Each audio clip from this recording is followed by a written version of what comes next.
Hair transplant expensive process है और how is the cost calculated?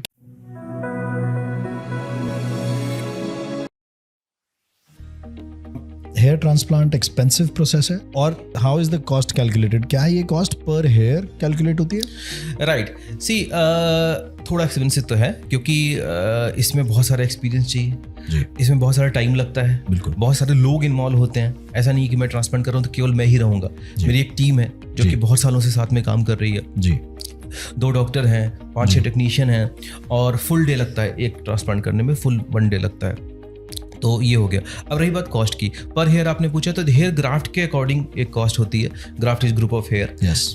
दूसरा तरीका यह है कि एरिया के वाइज हो जाती है कि आपका ग्रेड 2 बॉल्डनेस है, ग्रेड 3 बॉल्डनेस है, ग्रेड 4 है, 5 है, 6 है, 7। ग्रेड के बारे में मैं भी बताता हूँ। तो मतलब थोड़ा बॉल्डनेस है, ज़्यादा बॉल्डनेस है, बहुत ज़्यादा बॉल्डनेस है। बहुत ज़्यादा बॉल्डनेस है तो 2 सिटिंग करनी पड़ती है। 2 सिटिंग होगी तो ऑब्वियसली कॉस्ट डबल हो जाएगा। उससे कम बॉल्डनेस है तो एक में कवर हो जाएगा, बट फिर भी ज़्यादा बॉल्डनेस थी, ज़्यादा ग्राफ्ट लगेगा, ज़्यादा टाइम लगेगा तो ज़्यादा कॉस्ट होगी। और केवल हेयर लाइन गई है तो जब ऐसे लोग भी हों जो ग्रेड 2 में कराते हैं। नॉर्मली मैं ग्रेड 2 में नहीं करता हूँ। अच्छा, ग्रेडिंग क्या होती है मैं आपको बता दूँ।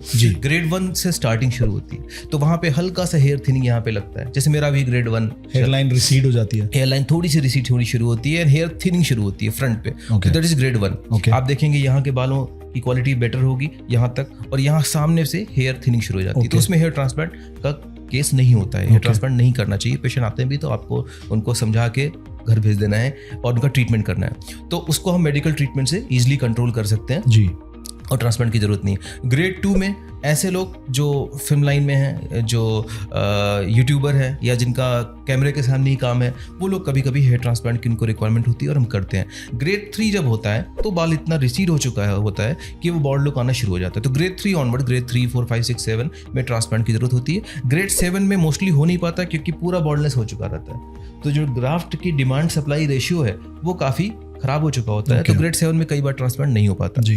तो अर्ली ग्रेड में देखा जाए तो ग्रेड 2, 3, 4, 5, 6 में ट्रांसप्लांट होता है और उसी के हिसाब से कॉस्ट रहता है। ग्रेड 7 में क्या हमारे पीछे के बाल, साइड के बाल रह जाते हैं जहाँ से हम ग्राफ्ट करते हैं? राइट। तो जैसे देखिए ग्रेड 7 अगर अर्ली एज में हो रहा है, जैसे मैंने बताया कि बहुत जल्दी आजकल हेयर फॉल हो रहा है जी। अब जैसे मैंने बताया कल एक बच्चा आया जो कि 17 ईयर का है। अब मैं उसका ट्रीटमेंट करूंगा तो वो ऑब्वियसली बॉल्ड नहीं होगा, लेकिन अगर उसका ट्रीटमेंट न किया जाए तो इस स्टेज पे अगर प्रॉब्लम शुरू हो गई तो एट द एज ऑफ 27-28 तक बॉल्डनेस हो जाएगी।